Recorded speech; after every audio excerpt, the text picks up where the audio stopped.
still doing my vocal exercises at the moment? No, sorry, you missed your chance. Sounds so seashore. Okay. Is this how he was on set? No. Is this why he is like it right now? Yes, he is. He didn't when get to he's get working, this out. there's no Adam. There's just a machine. It's something to watch.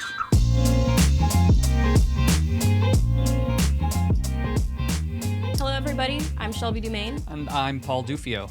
And we are here with some pretty cool people. We're going to be talking about the Dear Anybody campaign series. We're here with David Reed and Adam Steelstra. And y'all are both with RED.M. Can you talk a little bit about your connection to RED.M first, I think? Sure. RED.M is an organization I started about 6 years ago, trying to get awareness into the community about sex trafficking and understanding how that works. Most people have a picture of what that is, and what we're trying to do is help people to understand it's around us. And we've seen executives, professionals, we've seen all sorts of people whose kids were actually being groomed, and we've been able to stop that. And so we find just the general awareness of what's going on around us is really important, and it's a volunteer organization. And we all just are professionals who get involved and start to tell the story so that we can spread awareness. Mm-hmm. Adam? Well, I've been aware of what sex trafficking was since about 2008 when it came onto my personal radar, and I was a new dad at the time too, and it hit me really hard. So I started a quest, kind of a personal quest, to find out how I can help. And then in early 2022, I met David working on another film project, and I had researched him ahead of time and learned that he had started RED.M, and was really impressed with the model of it. Hadn't seen that before. It really struck me, and I had been working on ideas that really aligned with that model, just serendipitously. So I mentioned it to him and when we met, and he was familiar with some work I had done years ago, and so he challenged me to help create something for RED.M, and I was very excited about that. And that something is the Dear Anybody campaign. So can y'all tell me, what is that? So I've said it already now a couple times, Dear Anybody. Yeah, tell us already. Yeah, what is it? Adam? Thanks, Paul. So it's in two parts. So Dear Anybody really is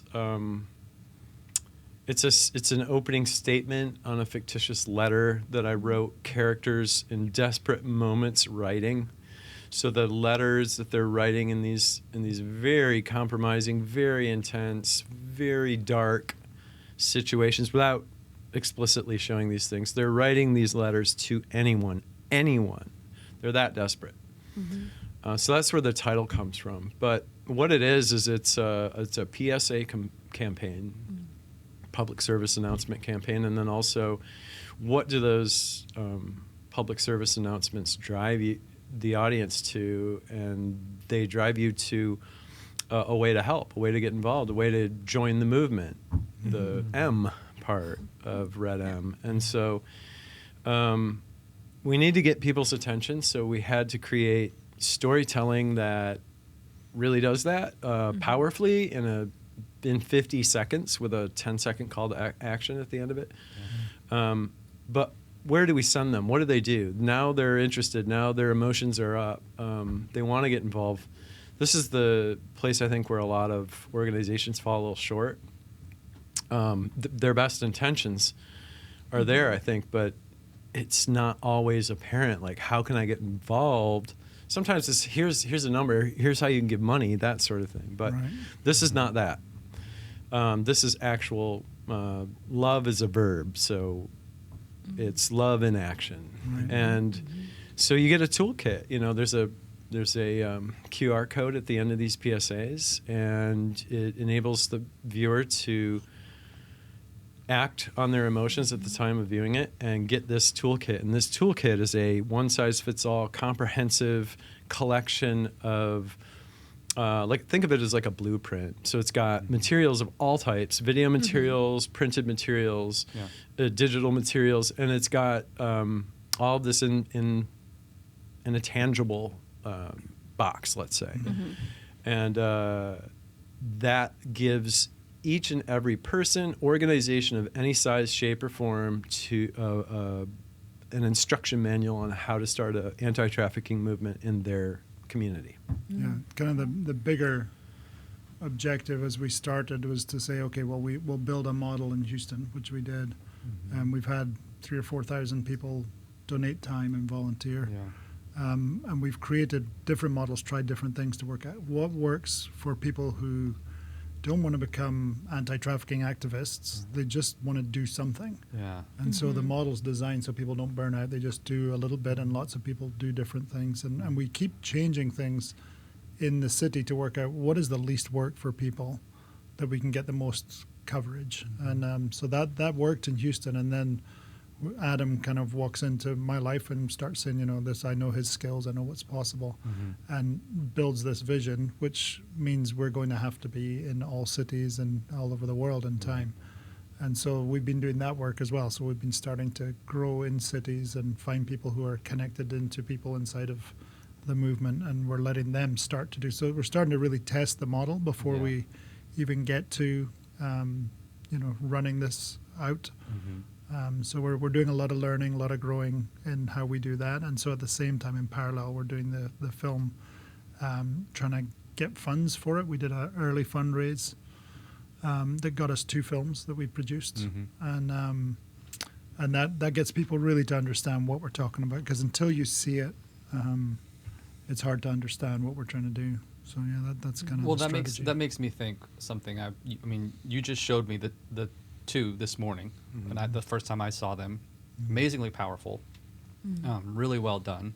So I know that, you know, you're a filmmaker, but I know, David, you're a very artistic person by nature. So your ability to buy into this concept probably was not a stretch for you to be like, yes, this is going to work.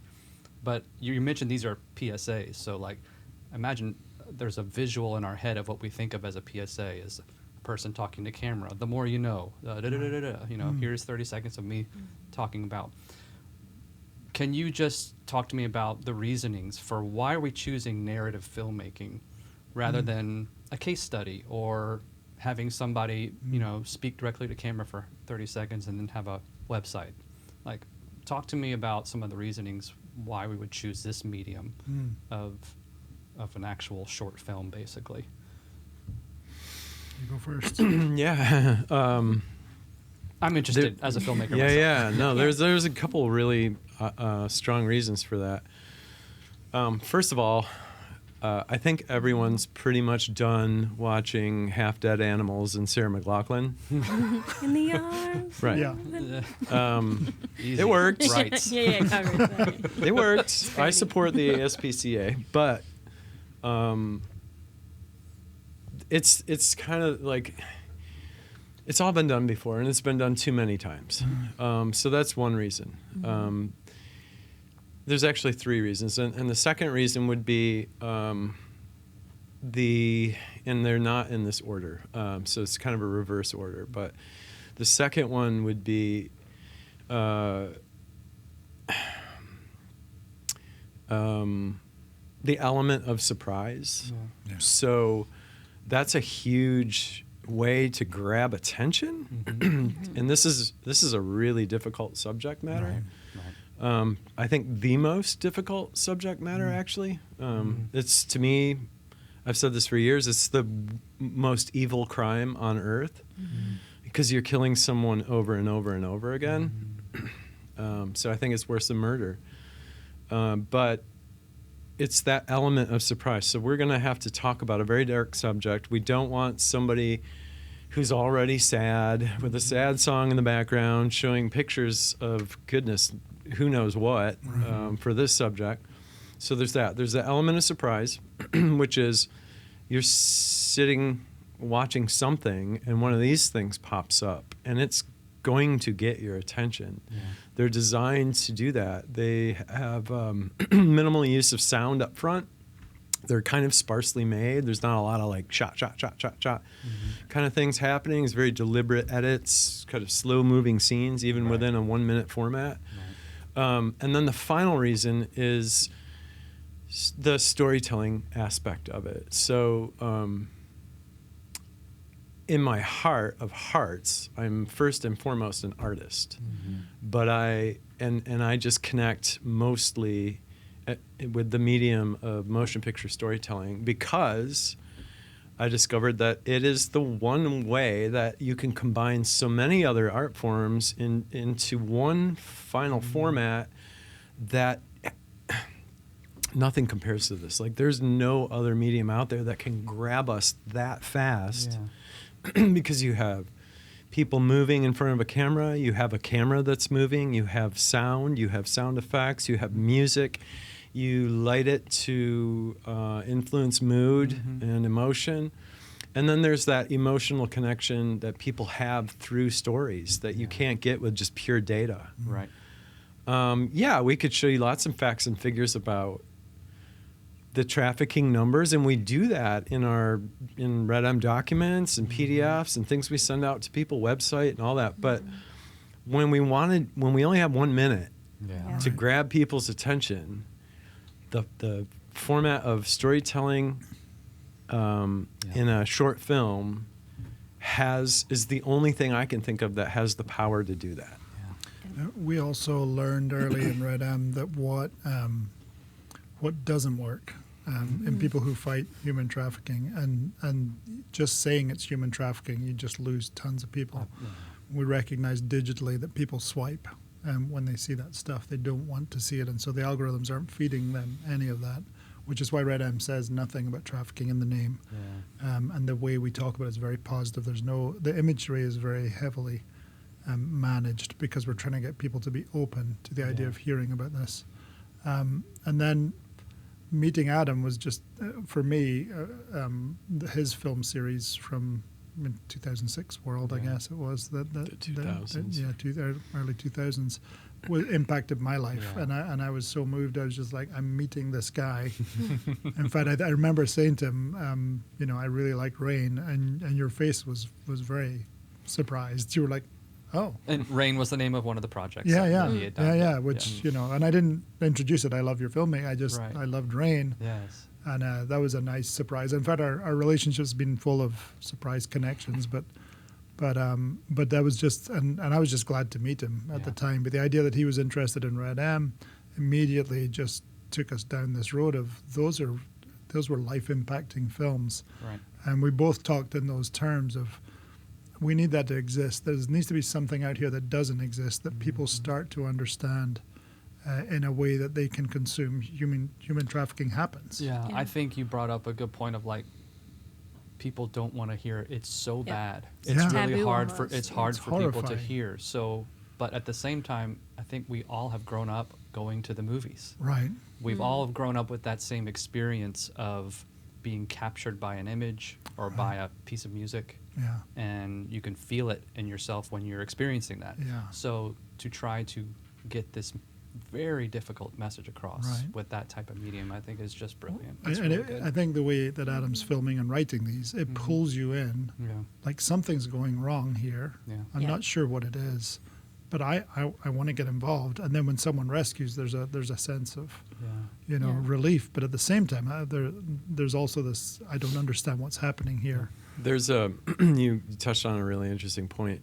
So everybody who's seen a difficult scene in a television show or a movie, they go into it with the suspension of disbelief. Right. And they have made an agreement with the thing they're watching to say, I'm going to suspend my disbelief for the duration of this movie or whatever it is, so that I can kind of be swept away by it. And I'm maybe going to see difficult scenes, violent scenes, dark stuff. People watch some pretty intense things. Yeah. They pay a lot of money to go see it. The difference with this is that it's a non sequitur. It's coming out of nowhere. So there you are. You've made an agreement with yourself. You're going to watch some TV tonight, or you're going to scroll some social media, and then all of a sudden, boom, this thing comes up. And it feels a lot like you're watching a scene from a movie or a TV show, but then they break that fourth wall. Yeah. And I know you may have to cut to something at this point to support that, but they break that fourth wall and they engage with you, the audience member, individually. And it does it, I think, in a way that convicts you. Right. You know, it really stops you in your tracks. And what I thought was really interesting when we watched at least the first two today is that when people, if they talk about trafficking, often it's like you always reference Taken, you know, Right. Liam Neeson, or Exactly. this foreign bad guy villain that's kidnapping girls off the street, but in other places, other Right. countries. Right. And these first two were, you know, could be your town. That's right. It's local. It's somebody It's you someone wouldn't you think know. are trafficking. Yeah, someone you know, Yeah. someone You that can you relate. recognize. Yeah. And I think that was really arresting. So why do you think it's important to show that side of trafficking, not just that it's this foreign problem or other problem? Well, because it's real. These are real stories, and like I say, most people don't discover that because they're not looking and they don't want it. And a lot of the movie world is far from that truth. So there's nothing's really touched what's happening here. And as Adam said, he's been after this for a long time, was involved in your early projects, and were exposed to these stories. This isn't like a new phenomenon. It's been growing and growing. But usually when we tell the story, and we cover people who are like us in the story, because we end up in RED-M, not in the films, but you're helping people understand. People like you are having this problem. So when we do an education piece in a company, usually, not always, but usually someone or one or two people will say, this sounds like my daughter, or this sounds like my son. Every time that's happened, we've encountered that there's traffickers in the process of grooming. Usually, sometimes they've lost their kid and we have to help them find them. But most cases, because grooming right now is a common practice, and it's happening online, and they'll engage with kids over a long period. And so that's the only time because we try to not go deep in our general education. That's the only thing we really do explain, because this is what it looks like in a kid when it's happening to them. But amazingly, it just keeps popping up, that it's still around us. And I think that idea, nobody wants to know about it unless it is their kid, and there's a chance it's their kid. And so stranger danger world is the way most people grew up. Don't talk to strangers, watch out for this and that. But they're building relationships online all the time that They're not seen as strangers. Yeah, and it's become common generationally to I'm talking to older people, Right. and so that's been a target. So I think that relating to people is everything, because I mean we're fundamentally a charity. We're a 501c3, but our goal is not to produce money. Our goal is to get people to understand what's going on. Although, I mean, inside of our charity, we give to survivor people that we support that take care of survivors in the cities. But ultimately, we're trying to drive that society. If we can get society aware, then we can see change. And as much as people don't want to be aware, we've got to find strategies that get to people, so that if they get asked, what's your concern in society, which would be politicians trying to work out what they should be doing to get votes, you need everybody to say human trafficking. Mostly, I mean, the first event I held, I just asked for support to do some work, and everyone in the room didn't know trafficking except two people. One of them was an FBI wiretapper, and I asked her, well, why are you here? And she said, well, I see trafficking all the time. But I'm mostly involved with drugs, guns, and gangs. But human trafficking, I'm told to leave it alone, because nobody really cares about that. It's not on the agenda. So people will tell you that, and unless society is concerned, we're not doing anything about it. So this is trying to leap over all of those barriers to people, and to get them for a moment to consider, this could relate to me. Right. Yeah. I think that, like we were talking earlier about people not wanting to talk about it, not, or they scroll past because it's, But what I have found just when I worked with RED-M on like stuff like we have a museum that we've done, and learning about it is this is something that it's not like some of the other big problems in the world that seem so unsolvable unless you have money to donate or you are a politician. Right. But for the individual, it's too much. With human trafficking, what I have found is, or working against it, is that there is something each individual can do. Right. Just talking about it, Yeah. learning about it, having that hard Yeah. conversation, I feel like really does make an impact. Well, and the secret to making this work is you don't need deep knowledge. You just need enough to know I'm really concerned. And because deep knowledge, if you start learning on this is why this isn't showing people who are survivors talking, which can be really effective, but exposes them because when people get rescued, eventually they work out, I want to be far from that. I want my life back. I was robbed of my life and I want it back. And some of them will down the road say, well, now I'm out. Everybody knows that I was trafficked. And social media, it's out there and I've talked. And so the importance of not having those people talking is something we've learned over time. And so you're trying to reach people with a medium that will work, not recommending that we take people who've been through it and put them on camera. And so you really do end up with this is the thing, because the feeling you guys probably had it as well when you watch the shorts is like, I want to see the whole movie. Yeah. I want to know the backstory. Even one of the actors, I was really surprised when he was asking about his character, his lack of knowledge on the subject. He was so tell me what else has this guy done? You know, what remember he asked that question, Yeah. what bad things have you done? That was the guy in the storage unit, right? Yeah. Yeah, he also asked me, why did you cast me? Yeah. And I said, because you look like you could be my neighbor. Or I could, I don't golf, but But if you did. But if I did, he looked like somebody I might run into at the club. Or, Yeah. just Yeah, he was very shocked. Yeah. His face was really struggling. He wanted some other piece to the story, Yeah. and there wasn't another piece to the story. Yeah, I try to go into a little backstory when I direct actors. I try to give them backstory about their character, but yeah, it was like he was searching for closure. Yeah, he wanted to know there was something else bad this guy's up to, Yeah. and there wasn't. Otherwise, his life looked pretty normal. Otherwise, yeah, that's the thing about, people paying, the actual transaction that takes place between the two people in the trafficking transaction. The John, I guess you could say, the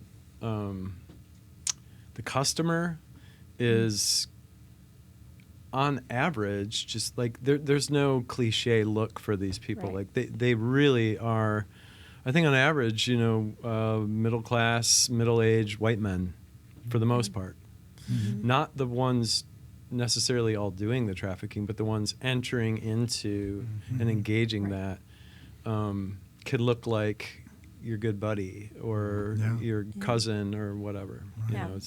There's no cliche to it. Yeah. And same, from my understanding, with the trafficker as well, is that they don't look like this, They're not pimp, always. look, That's right. it's often a boyfriend, a parent, even Yeah, step parent. It's Yeah. shocking. The family stuff is shocking Yeah. when you learn it. When you see people who've been trafficked by family members, it's a very common, but surprising. Yeah, kind of thing. and I have to say, we have others we haven't made yet, and we need the financing to do that, and then to release them, so that we can do that thing we talked about earlier in this conversation. But every one of them has a different scenario that is a different face of trafficking in the U.S. Yeah. They're all based on real situations. Right. I had to take some liberties because they have to fit in a very small capsule, but they're all actual, realistic things in trafficking in the United States. And so you got to make a bunch because trafficking has a lot of different faces in this country. It changes as you move around the world. But so in all of these, the casting is really interesting because it's boys, it's girls, different ages, different ethnicities. Same for the adult actors, same for the people who intervene. And every one of these, I will say, they bring you to this emotional brink where you're unsure of where it's going to go there for about a second. and then it does like a 180 Yeah. and it pulls you out and you feel relief. I mean, that's the goal. And so I think that these two do that. But it's this, oh, no, okay, Right. kind of a Yeah. thing. But like- but the heart rate of everyone watching is up. right, it's up, yeah. And so Definitely. we just have to paint it as close to real as we can through the casting and what that looks like. So it goes back to like, it could be anybody, you know what I'm saying? But at the same time, we have to build that emotional arc that that drives it home in Yeah. 50 seconds. Right. And I think, like we talked about, it's important that, yes, anybody can be part of the movement, but there is also an element of, like you mentioned, we're kind of gathering funds and Yeah. doing events. So can you talk a little bit about, like, I know there's, I think, executive dinners, is that right? Yeah, Or what on the fundraising side could, you know, if there's someone watching? Well, we help. kind of think of it in two ways because general RED-M operations is how most people give. Right. That stuff goes. There's no staff. There's no building. So 75% goes straight to survivors. 25% goes into growing the movement. So we separate that. So that's kind of your regular people just doing that. And then over here is kind of the more people with more money. So we haven't really done a everyone given $1 kind of campaign because we're talking, you know, a multiple $1 million kind of project. So what we're doing is we're going to people who have the money, and we set it. We did our first of those in January, and that funded us enough to make 2 films. And now what we're doing is we'll come back. We'll be doing setup dinners or any kind of event we need to get people who have the means in the room and to ask them to fund. And honestly, at first I thought that wasn't sure it was going to work, and we were just in a corner, and Adam was going to have to do something else, and it was good to be in a tight spot because Right. it forced me. And we were in January time, so we got 35 people in a room, which was fairly good. And I would say everyone gave in some way. Either we just did a campaign for a lot of companies through the summer. Those are the people who didn't give but said, I want to be involved. And the others gave mostly personally, a little bit of company money. But generally they had the means to be throwing in large amounts of money. So there'll be more opportunities for that. Next up is New Orleans on the 24th of September. We have Denver coming up. We have Dallas, Fort Worth, Boston, and Houston. And so there'll be others as others reach out and say, yeah, I want to do that. We have a lot of other targets. So yeah, we're just whatever we can get to keep generating the funds to get to finish this project off. And I mean, our first set is the multiple film kind of story with but we do have plans and thoughts about Super Bowl, about going to, you know, FIFA and the World Cup. They're just different places where it needs to be because Right. trafficking particularly hits large sports events. Right. And so we also have a good friend of yours, Bill McKendry, has got involved and talked to us a bit about how you do that. He's been in the Super Bowl doing ads, and we'd like that. And so that's been a good conversation because still for us that's another leap financially. But as people who have money are sitting there looking at options, when you start to realize this isn't just charity. This is your family. You know, this affects your kids and grandkids. Yeah. And that changes when you've got money. You're like, this is legacy stuff. This is change the world type material. Like, I'm going to make an impact. And everyone who's seen it, as soon as we show it to people who have the finances, they're in. They're like, we're seriously in. Because this makes sense. Like we could make this work, and we could actually do something in this world about trafficking.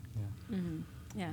And like you said, it's can affect anybody's family because it's not just, you know, For poor sure. children or middle class. It's all No. children. Any child could be Well, influenced or I groomed. mean, and- we've had rescues where people turn up in private jets, you know, to pick up the kid, and then you have people. We have to do this a lot where we have to fund someone to travel to pick up their kid.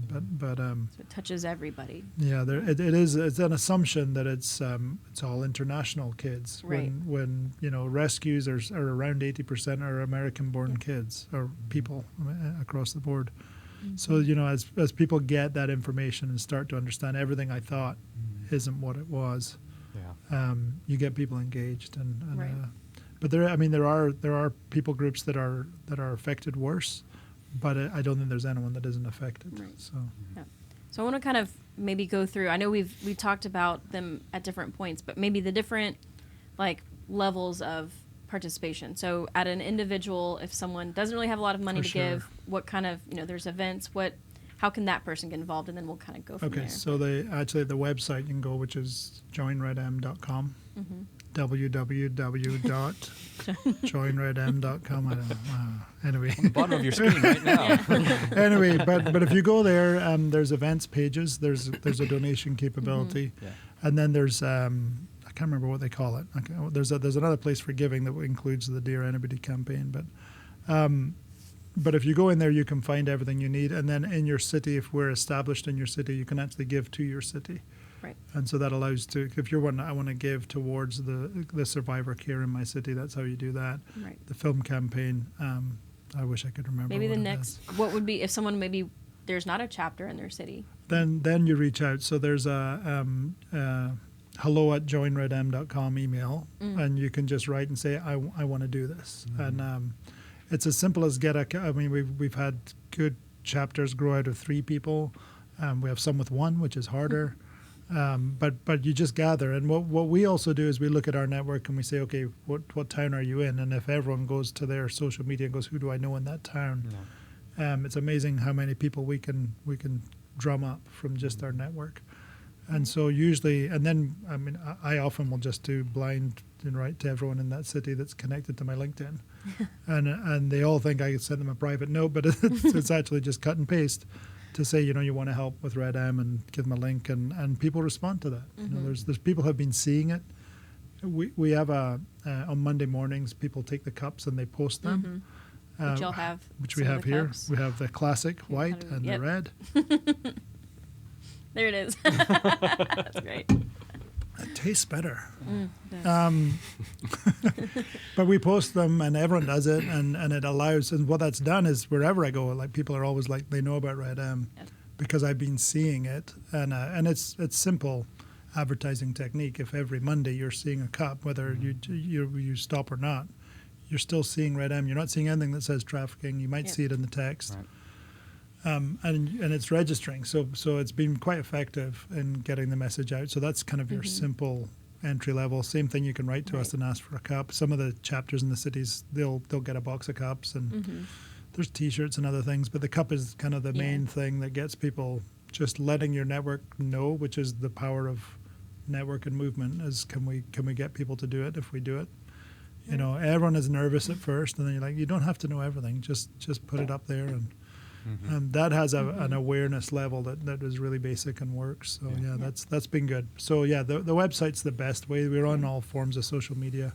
Usually RED-M, join the movement, except for on YouTube, we're join RED-M as a channel. And there's a lot of events too. Like there's Exactly. So Fun the cultural events, nights they are and- actually fun nights on purpose. So most of Yeah. them are not come and learn about trafficking, because only people who are interested in being radically involved go Right. to those things. So our next one's a Mexican Night to Remember, which is on the 20th of September. we've done Spanish night. We've done Spanish, Scottish night. Scottish, Venezuelan, Yeah. whoever wants it. I believe we've got Nigerian coming up. I know, wouldn't that be fun? They're all fun. That's the best thing, is you get this deep cultural experience, but in the middle of it, you learn a little bit about trafficking. It's not consumed with it. There's not lots of pictures everywhere about what trafficking is. It's just included, and you're invited to learn from that. And so, those events, and companies do events. We have company engagement, and we find we don't really have a rule book on how you do events. We do have a free kind of, you want to volunteer, just come and sign up, and we'll bring you in and you can do something. So the thing we've learned all along is if someone just does some small act, they're in. They've done something, and what is, generationally one of the worst, human trafficking is one of the worst tragedies of our time. So what did you do about it in your future life? When someone asks, you were in the middle of that, what did you do? So doing something is really important. And so even we do care packages for where we build hygiene bags to give to people who are being trafficked. But in them, we have people write notes to them of encouragement. that connection of someone to a person that's been trafficked is a really strong bond when they start to think about what they're writing. Yeah.